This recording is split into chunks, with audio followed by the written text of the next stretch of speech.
সম্মানিত সভাপতি লালবাগ থানার প্রধান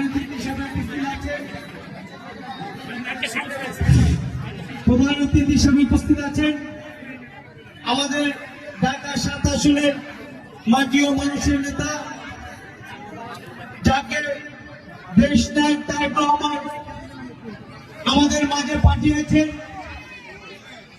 আজকে আমরা তাকে পেয়ে অত্যন্ত গর্বিত এবং খুব আনন্দিত। এমন একটি ব্যক্তিকে আজকে ঢাকা ৭ আসনে মনোনয়ন দিয়েছে, সে আমাদের প্রিয় নেতা, প্রিয় বড় ভাই এবং আপনাদের সবার আশা আকাঙ্ক্ষার প্রতীক জনাব আলহাজ হামিদুর রহমান হামিদ ভাই। আমাদের মাঝে আরো উপস্থিত আছে জাতীয়তাবাদী স্বেচ্ছাসেবক দলের কেন্দ্রীয় কমিটির সহসভাপতি শফিউদ্দিন আহমেদ সিন্টু। আমাদের মাঝে উপস্থিত আছে ঢাকা মহানগর বিএনপির সংগ্রামী সদস্য সাইদ হাসান মিন্টু ভাই। আমাদের মাঝে আরো উপস্থিত আছেন কামরাঙ্গীরচর থানার বিএনপির সমন্বয়কারী আমাদের প্রিয় বড় ভাই অ্যাডভোকেট রফিক ভাই।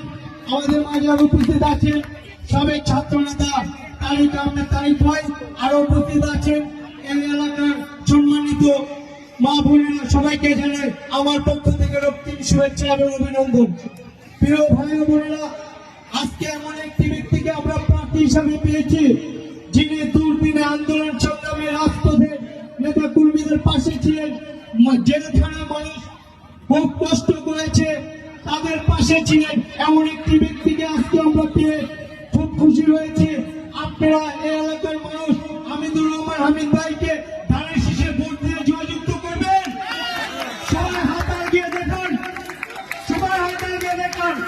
হামিদ ভাইকে আপনারা ধানের শীষে ভোট দিয়ে এই ওয়ার্ড থেকে আপনারা জয়যুক্ত করবেন ইনশাআল্লাহ। হামিদুর রহমান হামিদ ভাই আপনাদের পাশে সুখে দুঃখে আপনাদের পাশে থাকবে, এই আশা এই প্রত্যাশা রেখে আমি আমার সংক্ষিপ্ত বক্তব্য শেষ করলাম। সবাইকে ধন্যবাদ। আসসালামু আলাইকুম।